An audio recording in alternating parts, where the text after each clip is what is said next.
Newman's not here yet, so He's on his way. Okay, so Mr. Bullard, if you don't mind getting started. Thank you, ma'am. Welcome everyone to this meeting of the Goshen Parish School Board Finance Committee, which, for those who are not aware, it is a committee of the whole. That is, every member serves on this committee. Mr. Newman, Eric Newman, is our chairperson, but he's currently caught up in, apparently there's been an accident on airline, so he's working his way here as quickly as he can. First item up is a request for approval of the final revised budget for 2020-21, and at this point we'll request and turn over the meeting to Ms. Benberg. Welcome.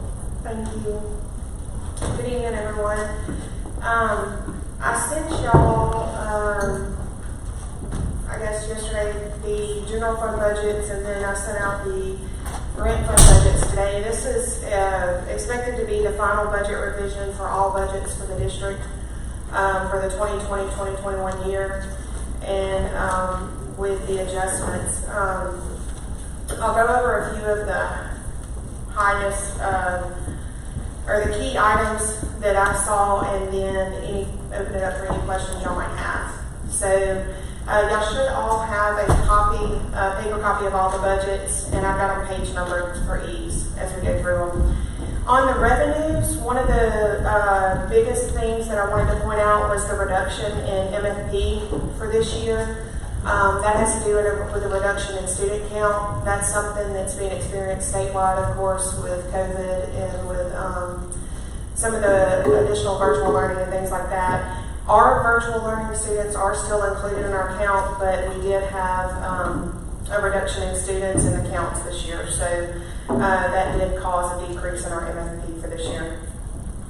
Also, as we've discussed in the past, there was we were doing some adjustments to how we budgeted for salaries, and so we have implemented a new process, or utilizing a new part of our system to budget for that, to make sure that we get the actual contract salaries and get a better estimate on those for the year.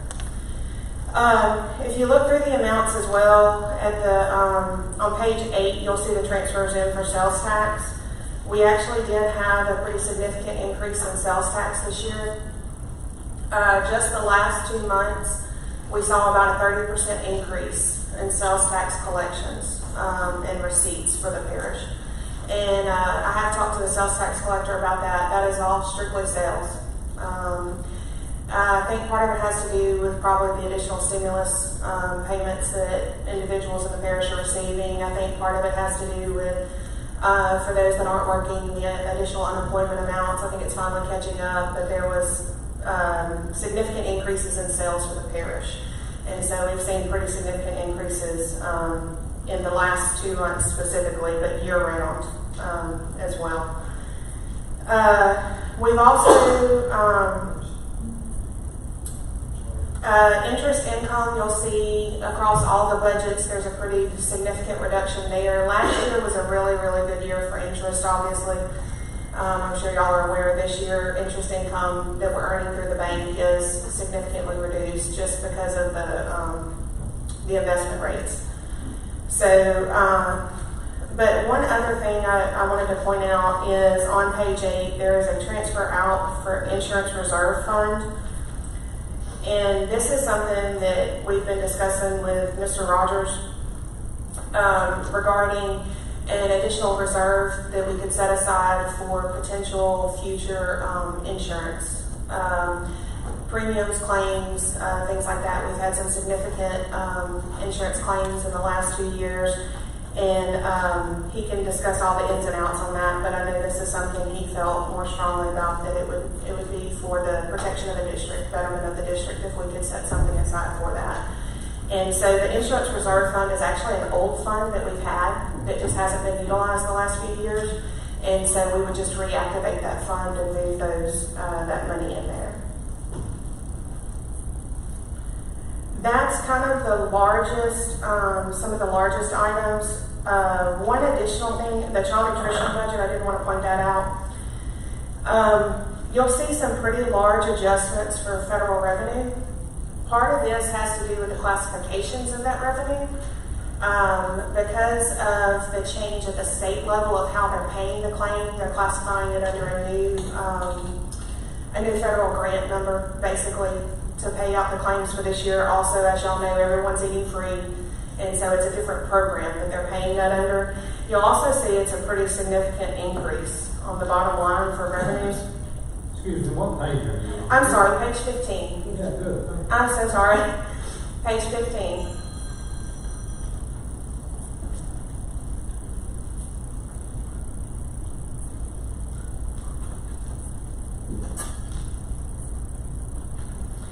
We had expected an increase in the federal revenue for the year, but it ended up being significantly more than we expected.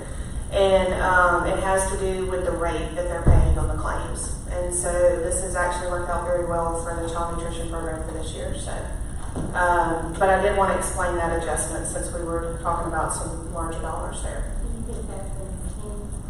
We do know that Everyone Eating Free will continue next year as well. As of right now, they are planning it to be paid at the higher rate, but I don't know that it'll continue after that.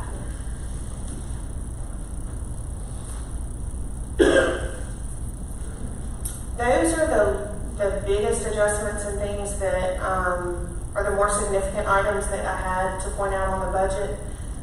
Any questions y'all have?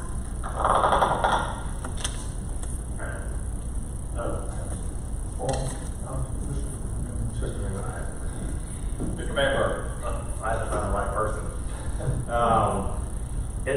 I did the math, it looks like we're at 16.6 of our reserve, so that we're in good space on that. Yes. Okay. Yeah, we are. And the CARES Act money, when do we expect? No, that's not last year's budget. Okay, so there's actually 3 rounds of it. Okay. The first round is what we received last year. That would be the Strong Start, or ESSER 1 is something else that we call it. That was expended, the bulk of it, over the 2021 year. And so we spent a lot of that on hotspots, Chromebooks, tutoring, things like that. So that's what we spent the Strong Start money on. ESSER 2 is the second round, which was the one that President Trump signed in. That one is about $19 million for the parish. We've received the first half. The second half will come in January of 22. The first half is being spent, or has been allocated for summer school, for tutoring, and the main purpose of ESSER 2 had to be for lost learning. And so everything, or the bulk of what we've allocated that for is for the lost learning, for the tutoring, the summer schools, some programs like that. I think there's some curriculum, software and things we needed. But we've also allocated some for like the water filling stations, for the water bottles, because we had a big expense there, for the schools, for the ionizers, for the air conditioners to filter the air, and some other items like that we have in the first round of ESSER 2. ESSER 3, they've dropped 20%. That 20% has to be spent on, I think, intervention type services. And so that 20% has been allocated for those type items. And so I think we have some tutoring and things like that in that 20%. I don't know, as of right now, or last I saw, there was still not an anticipated date of when ESSER 3, the 80% would drop. So we still don't have that. Now, that is the largest bucket, is the ESSER 3. And that has to be mainly focused on reopening or opening schools, maintaining schools open, which of course is mainly for up north. You know, they were shut down most of the year, and so they're reopening the schools. For us, the things that we're using, again, to recapture learning, to keep the schools open and things like that would be the intent behind ESSER 3, but as of right now, we don't know when that 80% will drop. Ms. Bamber, follow-up question. Is there any indication that part of opening the school back up is workforce, where we could use that money towards our workforce? There would be. Now, I can tell you initially there was, the initial guidance from the state was talking about paying supplements and stipends to employees to reopen. Since that time, that guidance has been amended and revoked to some degree. I can tell you the biggest problem with this money, and the reason I'm very cautious with it, is we've seen it happen before where a lot of money dumps and a year later the guidance comes out. And what your initial guidance looked like would be okay, a year later it's not okay. And so what we've tried to do is things that are clearly allowable, clearly there's no question about. At this time, we still don't have clear guidance. I think if our school was shut down all year and we were reopening, like up north, the supplement or the stipend to come back to work, to reopen for that initial purpose wouldn't be a question. Since we have been operating, that's where we have to see how that would fit within the guidelines. Are we or are we not getting the same amount of money as school systems up north? I haven't looked at that to see. I would think the same. I mean, I would think it's on the formula, you know. Like a per pupil type? Yes, sir. Mr. Damon? That number actually fluctuates with inside the state. It's based on economic disadvantage. I'll just give you an example. A district very, very close to us next door is getting 160 million, and we're getting, depending on what happens with ESSER 3, almost less than 50% of that. So, you know, it fluctuates even within the region. Okay, thank you. You're welcome. Ms. Smith was first, then Mr. Fuller. Where we had decreased the maintenance budget, did we put that back in? I did add some back to the maintenance budget, not the full amount that was cut, but I've projected to add some back for the 2021 year. If the board approves it tonight, I will notify them and go ahead and load the funds so they can start spending. I'm also budgeting to add a small portion back to curriculum, a portion to technology, and a portion for textbooks.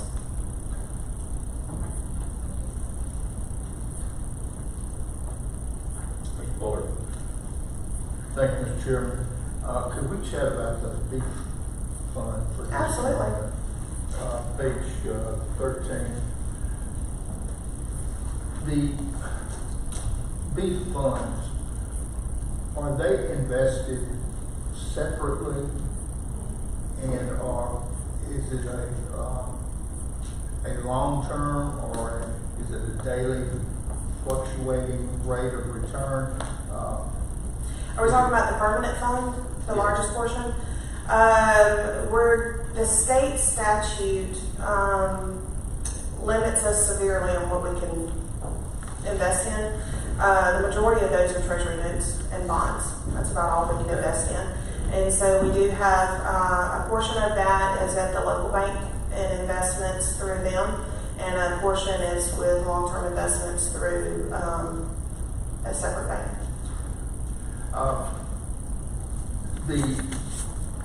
Just looking at the numbers,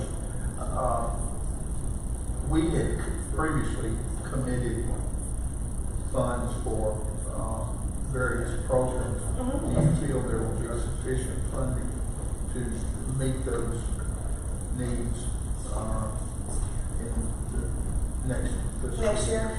There will be, because we have, so we have the permanent fund and then we have the interest earnings. We keep them in two completely separate funds on our books so that there's never a question that we're using the permanent fund. We have excess interest earnings from prior years that are still in that interest account, interest fund. As you'll see, the interest earnings for this year are only going to end up, are projected at $497,000. We're planning to spend $1 million, so we're starting to eat away at some of that reserve of interest. The plan is to do that again next year to see if interest levels out so that we're back at the level of earning to spend $1 million. You answered my question. That was my concern. Yes, sir.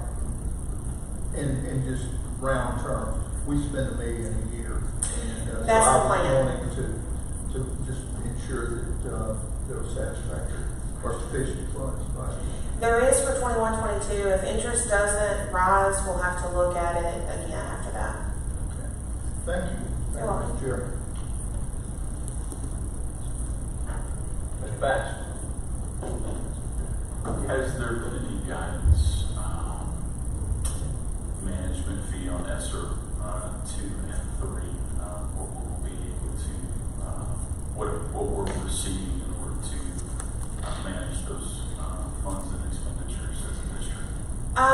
It's called an indirect cost, and it's set, it's a set rate.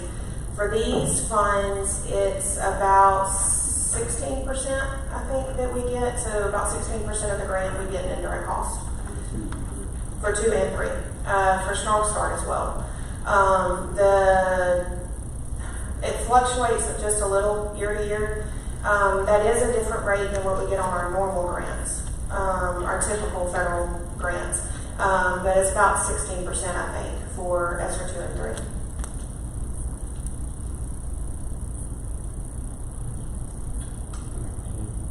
Thank you. I don't have anything else. If y'all have questions.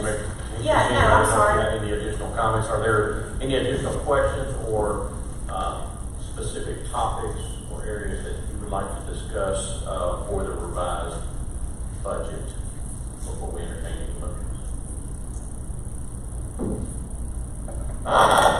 Make a motion to accept the budget. Revised budget. Second. We have a motion by Mr. Bamberg. We have a second by Mr. Bullard to accept the final revised budget for 2020-2021. This is a committee of the whole, so please vote. All in favor? I think Stewart's here yet, so it would be a show of hands. Yeah. Show of hands. Looks like JW. Looks like unanimous. Thank you, committee. It was unanimous. Moving on to item number 2, request approval for payment of accrued annual leave days over 45-day max for 12-month up to 10-day max. This is an item that was added to the budget, and I think I know that the consensus is to table this since we just got information that the third COVID payment has not given any direction around how we can use money for employees. If we want to discuss this, the floor is open for discussion. If not, we'll entertain a motion to table until we do get some additional information and direction from our CFO. I asked for this to be on the agenda, so I would like to just discuss kind of my reasoning behind it. But each year I noticed that there were several employees of our 12-month employees who have days that they lose. And so I had asked for a report to be pulled to show the number of days. And I know that we each got that list. And I know last year that we asked for the 10 days to be carried over. And so this year they did have the availability of 30 days. But because of the requirements that were on our 12-month staff last summer and this summer, they have been unable to take those days because of their commitment to this parish.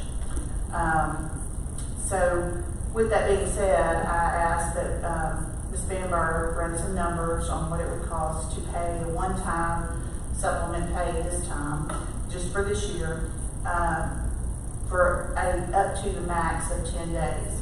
If anyone has already requested their leave or if they've used all their leave, of course that would not be included. So that's why I asked for this to be put on the agenda to discuss. I know that it has been budgeted. Ms. Bamberg, can you kind of give us an overview of that? For the purposes for tonight, what I did is I did include it in the general fund budget at this point. The goal would be, if it's allowable under ESSER 3, then we would be able to make a transfer and move those expenses to ESSER 3 at that point. But it is included right now in the general fund budget. And is there an increase in the number of days that you've seen over, say, the last 5 years of what people were able to use and spend this year? For this year, currently, as of today, I'm trying to find my total, I'm sorry. There's about 85 employees that have about 780 days. In the prior year, you were only looking at about 16 employees with that would have lost about 73 and a half days. The 18-19 year, there were about 35 that had 229 days. So this year is significantly more than the prior 2 years. I don't remember what it was, but okay. And then, were there any other requirements as far as this budget, when it would have to be completed by or included in this year, as far as payout? No, it wouldn't necessarily have to, if it's related to this year, we could pay it in July or August and accrue it back to June. If it was related, which this would be, it would be leave for 2021. And so we would just need to pay in July or August to make sure we can get it accrued back to 2021. And do you think that we would have the ESSER 3 drop before? I would think so. Dr. Bourgeois, do we know with ESSER 3 the 80%? Okay. We still don't have guidance on that. I'm expecting it at any point, but I'm assuming they're probably swamped with processing what they have right now. The 20% on ESSER 3 and the ESSER 2. I'm hoping surely by July or August we'll have something open, but I can't guarantee that. So with the COVID money, we still have no idea when we'll get guidance on how we can spend it. It will actually, the full guidance will probably come out after we've already spent part of it.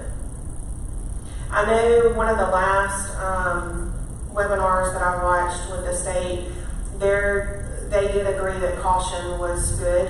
We do have 3 years to spend the funds, so it's not like we have to spend it as soon as we get it. We do get to make budget revisions if we see that we've budgeted for something and then later guidance comes out. We can adjust for that, but I just know we've tried to be cautious. We just want to be careful with this funding. If this is anything like the ERA funding that dropped about 10, 12 years ago, it's going to be required to be audited every year, and by the time the auditors come through, the guidance will be out and they'll be testing from that guidance. And this, you said currently, this would have to come out of general fund, not the COVID money. Correct, because I don't have that fund set up and that budget set up. Okay. Did we, I think Mr. Bachhaus was first, and we'll go to you. No, you and Ms. Smith have answered that. She said that this was accumulated because of dedication of the employees. Can you be a little more specific? Is it because we had COVID, or how do we accumulate this many days without being paid? Well, I mean, I personally believe that some of it is due to COVID, but I think that it was because there was ever-changing guidelines that were coming out for our employees, to where a lot of these employees had to work through July and August last year, up until the time that school started. And even in June, I mean, we were making day-to-day decisions where even when people did take days, they were still working the entire time. And if you looked at that list, I mean, they're very essential employees in the summer, and they all tried to take their days in the summer, so we were locked in to being there every day. And Mr. Downey can answer more questions to, their commitment during that. And then again, we were still there this year through June. I mean, we still made changes yesterday as far as mask mandates, not having mask mandates. We had maintenance who was still trying to get in there and get school stuff done and decrease the sizes of who could be in which classes. And I mean, there were all kinds of things where our 12-month employees had more commitment than they could take the time off. I don't think anyone was denied their time off. That's correct. I mean, maintenance, along with administrators, had almost daily meetings to try to adjust and figure out ways to accommodate the mitigation procedures, and that was constantly changing. Example that I could give was, I think the day after Christmas, I got a phone call that there was a Zoom meeting with Dr. White at 10 that morning to try to roll out the vaccination effort for our employees, and then that changed 4 different times. I think the date did, but we spent 3 or 4 days that week trying to make sure that we had everything in place to be able to accommodate the vaccine. The thing has just been ever evolving, and nobody has really felt that comfortable to be gone for 4 or 5 days at a time to be able to take advantage of their days. But there's all kinds of different examples of what we've been dealing with. But do you think it's just this year, or is this an ongoing problem? Based, Not a problem, but a situation. based on the research that Ms. Bamberg has done, the number of days is significantly higher this year than it has been in the past. It's always somewhat of a challenge for people to be able to take all their days, but I think it's even more so this year. How many 12-month employees do we have? Do we know? I don't have that number available right now. I can get it for you. I'd like to know how many we have, that way I can compare it to this list and just see who was able to make it. Yes, sir. That's what I'm doing. Yeah, sorry, Mr. Dean. That's one of the questions I want to ask. We have many more 12-month employees, and some didn't make the list. Is that because they didn't have enough days accumulated? So this list is only those that have more than 45 days. So the way this list was ran is we took their current balance and leave, less any pending leave that they already have planned. And so if that number is more than 45, they would be on this list. If it's less than 45, they would not be on this list. And one other question, if this is approved, is this a one-time payment, or is this something we would do each year? I think at this point it's only proposed to be a one-time.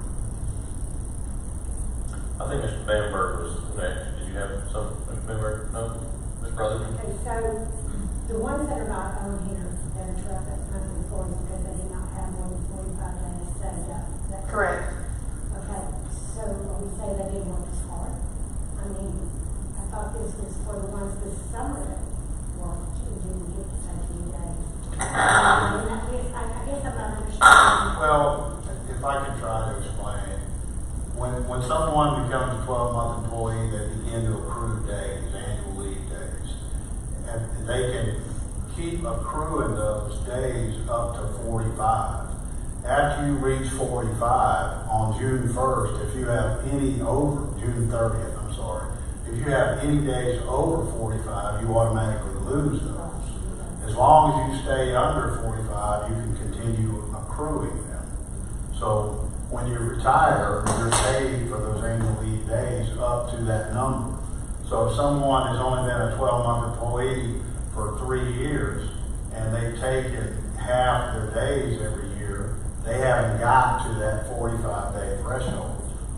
But the 12-month employee list includes everyone from maintenance techs to maintenance to administrators to anybody that falls in that category. I guess what I'm asking, the purpose of this is to reward them because of their hard work. And because they work through the summer.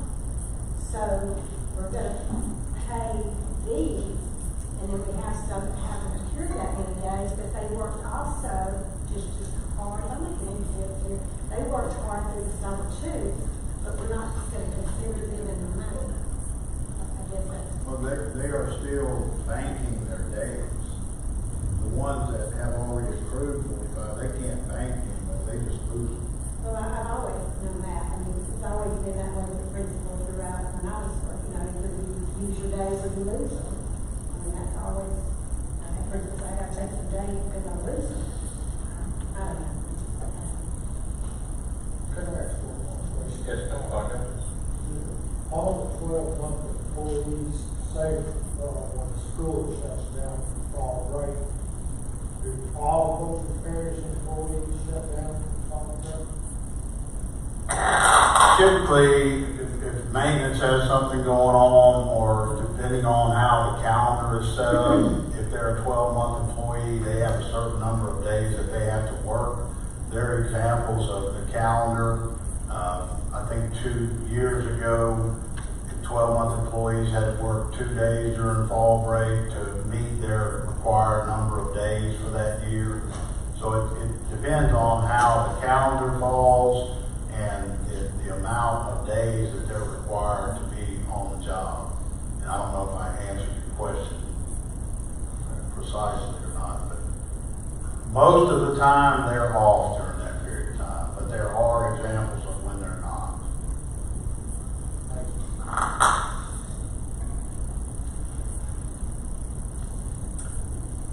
Ms. Bamberg, the days that are on this list, does that also include the 10 that were rolled over last year? Yes, they would be included in the balance. That's how you'll notice some of them are over 65 days. I say 65 because you would have 45 that would have rolled from the prior year. You earned 20 in that next year. So 65 theoretically should be the max. You'll see some more than that, but it's because they had an extra 10 days that the board approved to roll over last year. Okay, and this is mutually exclusive of sick days, personal days. This is only allotted annual leave days. Correct. That every 12-month employee gets 20 annual leave days. Correct. Every July 1st. Correct.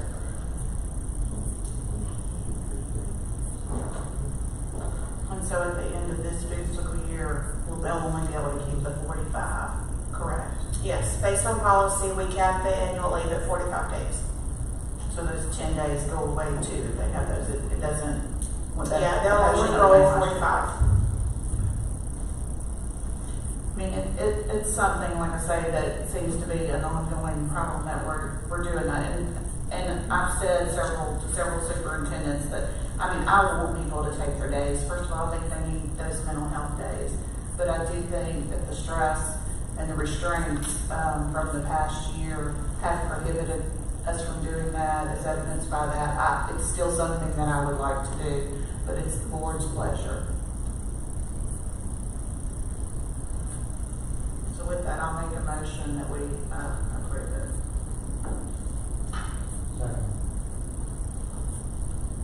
Have a motion. Sorry, didn't we have a motion to table this item? Nobody ever made a motion. This is the first motion on this agenda item for discussion. In my opening remarks, I made comments about we could table this to a later time when we got more instruction on the COVID money. But if anyone wanted to discuss it, either option was available. If we're going to vote on the motion, I do want to say that I'm not against this, but I do want to wait until we see the ESSER 3 money and how we can use it, because I'm not opposed to us reconvening and looking at something for teachers, everybody who struggled through the COVID issues that we had all across the parish. We asked a lot of all of our employees.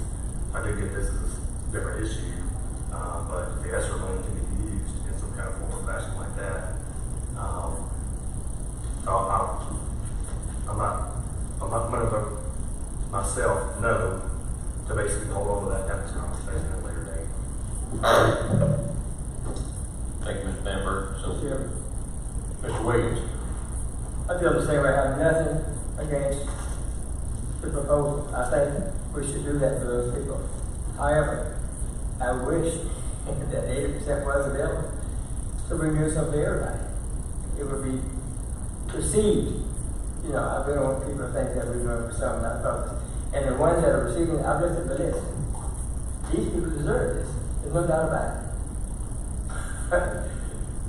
We don't want the wrong message in. That's what I'm going to say. So I wish we had the option of doing something else with this. That's my answer.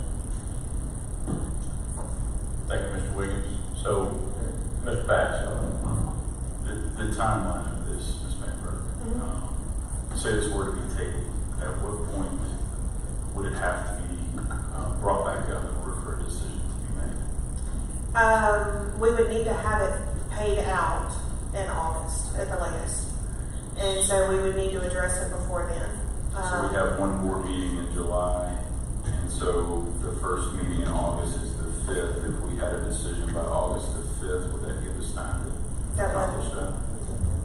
It would. It would, because I can pay it out by the end of the month. That would be the concern, would be making sure I've got to pay it in August because I've got to be able to close the books out for June. Okay.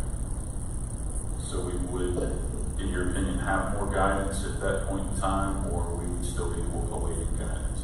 I don't know. I honestly don't know. With the era funding that I've referenced before, it took a year for the full guidance to come out. That full guidance came out when the audit guide came out for the next year. And so if we pay this and the guidance comes out that we cannot take it out of that, it would just be general fund money at that point? We would have to move it back to general fund. Okay. I know we had a discussion around the stipend when the employees were there too, saying that if that guidance did come out, we would have the ability to go back and revisit that also. Would that fall into the same? Correct. Okay, so Correct. you feel like the same discussion could be had? Yes, and guidance is coming out every week. Some form of guidance, but not the full, like the full audit guide, the full guidance from the federal. So if we gave these 12-month employees the ability to carry forward 10 days again that we did because of COVID, we could make this decision at a later date. I understand that correctly? That is possible, yes. Okay, because we gave the 10 days, but a lot of these people haven't had a chance to use them. So if we just extended that for those that are on this list, we could in essence give ourselves a bookmark where later, once we get guidance, we can make that decision. Absolutely. Okay, thank you. Mr. Chairman, comment, please. Mr. Wiggins and then Mr. Book. Do we have any guidance saying that we can't do it at this time? There's not a whole lot that you can't. It's more gradually coming out guidance of how to spend the funds. Caution is wonderful. However, if we have nothing saying we can't, then, you know, we have to. Well, today I don't have the funds today. I understand. But yes, sir, there's nothing there that says we can't. Now, the biggest thing just says that the funding has to be spent to keep schools open. Is the main thing. Reopening schools and keeping schools open. Thank you, Sheriff. Mr. Bullard. Thank you, Mr. Chairman. Just so I'm clear in my mind, if we approve this for payment of 10 hours, then I'm looking here at an example, overage of 24 and a half hours. So we pay 10, that would still leave 14 and a half over. If they don't use it between now and the end of this month, they'll lose those 14 and a half days. Correct. So it would not, let's see, there's one for 20. I'm just looking real quickly and I'm probably missing some. But just round terms, we have a few that are 20. Absolutely. So they'll still lose days at the end of the year because the expectation is that they won't. And I just know they're not going to take 15 days of leave before June 30th. So. Okay. Thank you. Back to Mr. Bass. I do not want them to lose the 10 days that we carried over because we did that for a specific reason, and I think it passed unanimously for us to carry that forward. So I don't want to take those away from them. I would like to get closer to guidance, and so I don't want to necessarily take anything away, but with you talking about it being abundance of caution and everything that we're doing, legally we just need a motion to carry those 10 days forward where we could address this once that guidance comes out. I just want to make sure I understand that. Could they? I'll let Will answer. Okay, thank you. Yes, I believe you could do a motion to carry forward those days like y'all did the last time. I would just remind y'all, talk about doing things for everybody, and we're also limited by Louisiana law, which does not allow bonuses or back pay for anything. So anything would need to be tailored as a perspective. But if we carry forward those days because they were unable to use them during COVID, we could come back and revisit this to the fact of those days still have a monetary value attached to them. Right, you could do that. Right. Okay, thank you. Was there a motion? I can't do a motion in a second. Yeah, so we have an original motion by Ms. Smith and a second by Mr. Dean, I believe it was, to approve this for payout. amend that or send it to a vote.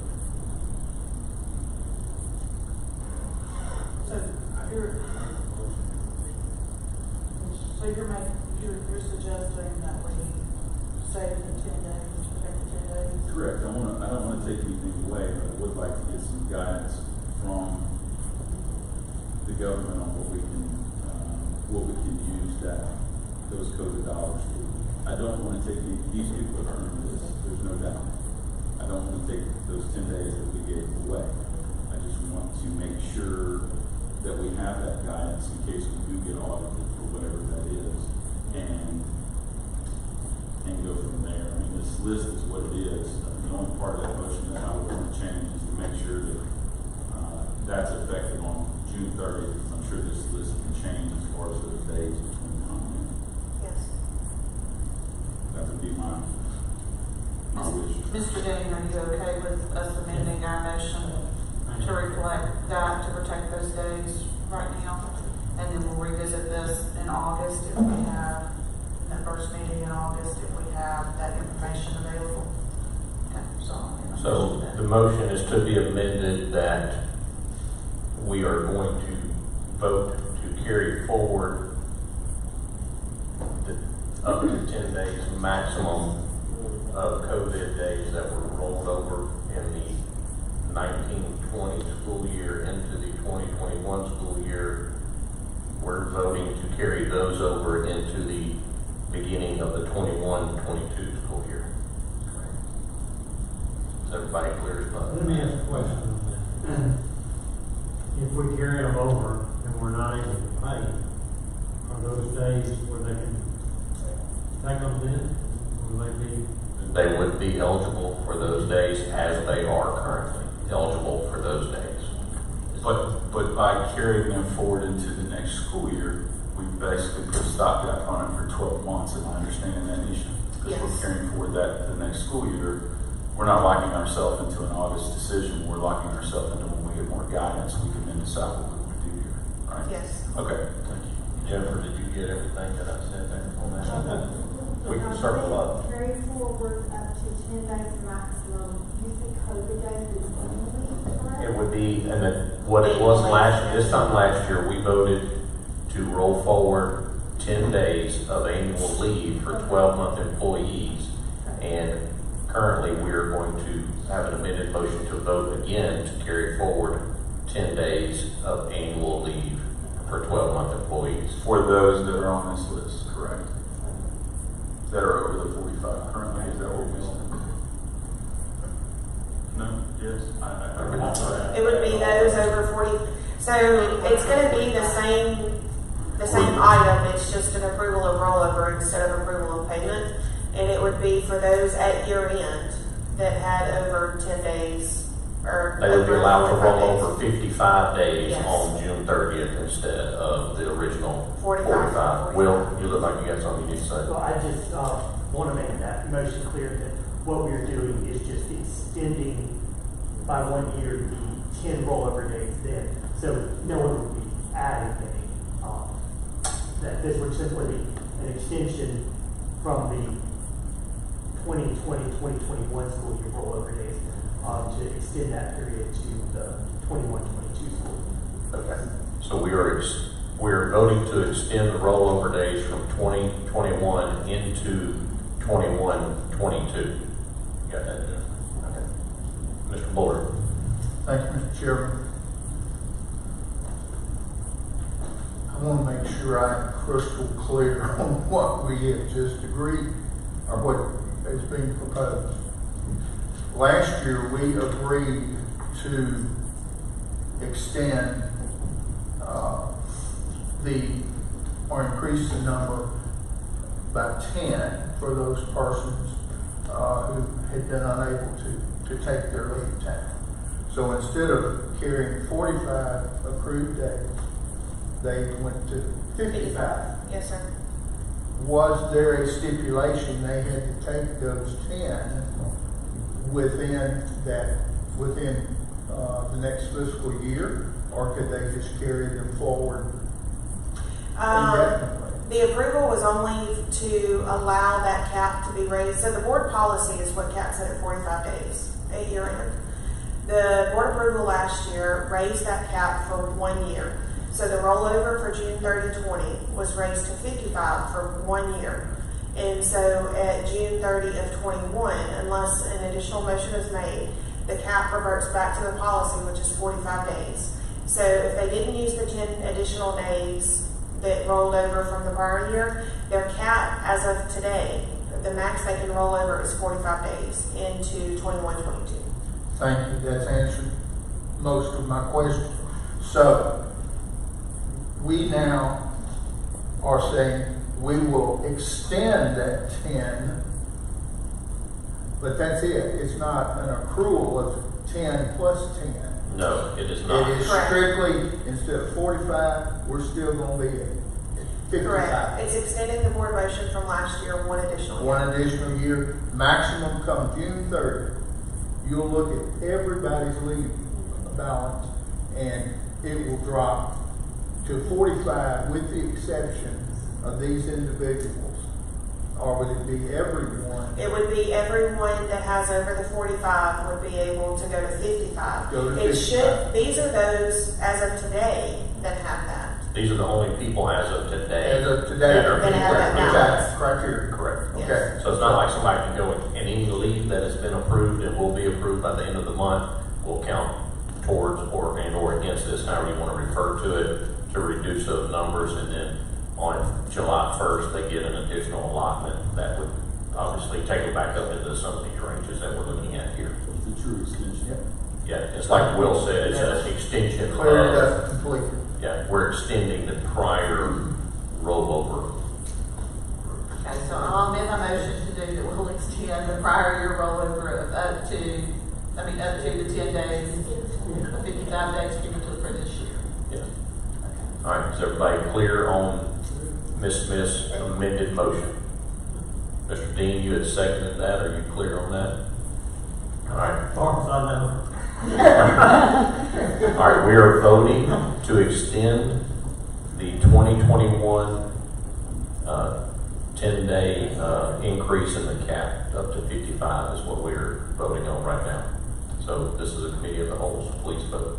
And your clickers are active.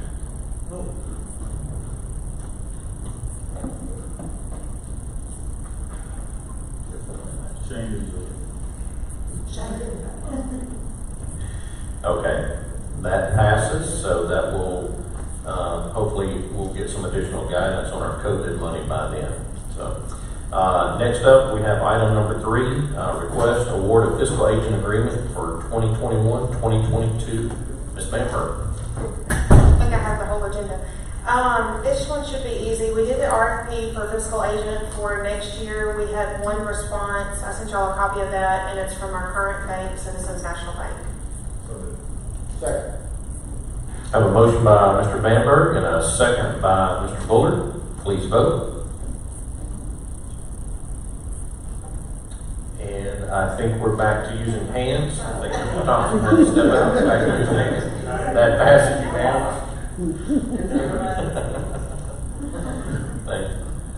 All right, item number 4, request award of legal journal for 2021-2022. And one more time, Ms. Bamberg. We did the RFPs for the legal journal, and we received one response. That was from the Bossier Press Tribune, and so that's who we're recommending for 21-22 legal journal. I have a motion by Ms. Rutherford, a second by Mr. Slack. Show of hands to vote on this one again. All right, that passes unanimously. And I do believe that is all with you, Ms. Bamberg, and that brings the Finance Committee meeting to an end for today. Thank you.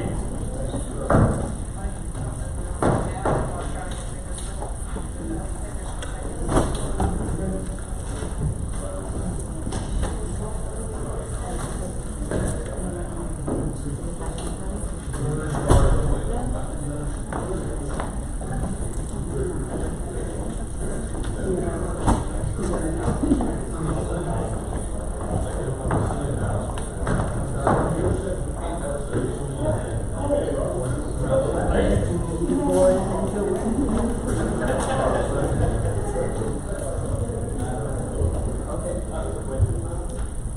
Well, I think during,